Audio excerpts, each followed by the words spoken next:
धाराशिवकरांना नमस्कार. मी जिल्हाधिकारी धाराशिव कीर्तिकिरण पुजार. मागच्या 2-3 दिवसापासून आपल्या जिल्ह्यामध्ये पेट्रोल पंपवर गर्दीची काही इन्सिडेंट्स तसेच काही पेट्रोल पंपमध्ये डिझेल विशेषतः याचे इंधन संपल्याची गोष्टी आमच्यासमोर आली होती आणि याचा आपण आढावा घेतला असता सलग सुट्टीचे दिवस पण होती.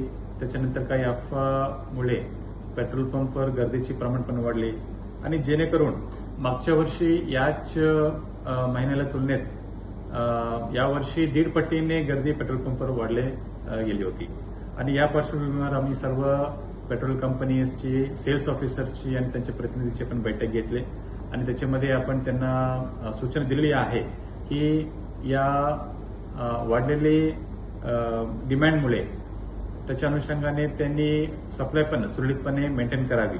त्यासाठी त्यांच्या सर्व्हर पण त्यांच्या प्लांट्स आहे त्या अतिरिक्त 2 ते 3 तास एक्स्ट्रा चालवून ते पेट्रोल आणि डिझेल पुरवतात आणि याच धर्तीवर आपण पुन्हा आमच्या सर्व तहसील कार्यालयामध्ये सर्व आमच्या पुरवठा पथकाला पण आपण तैनात केलेली आहे.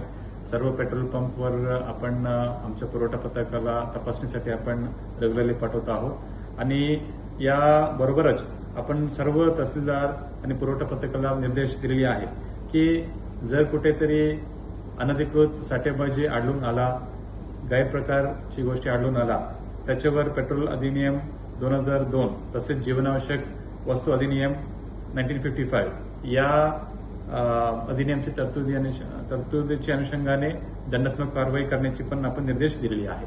सो त्यामुळे आपण सर्व नागरिकांना आवाहन करू इच्छितो, आपण कुठल्याही अफवावर आपण विश्वास ठेवू नये. आपल्याकडे पुरेशी इंधन साठा आहे. वरून पण आपलं सोलापूर डिपोवरून पण पुरेशी इंधन साठा आम्हाला उपलब्ध होत आहे. कृपया नागरिकांनी प्रशासनाला पण सहकार्य करावे. धन्यवाद.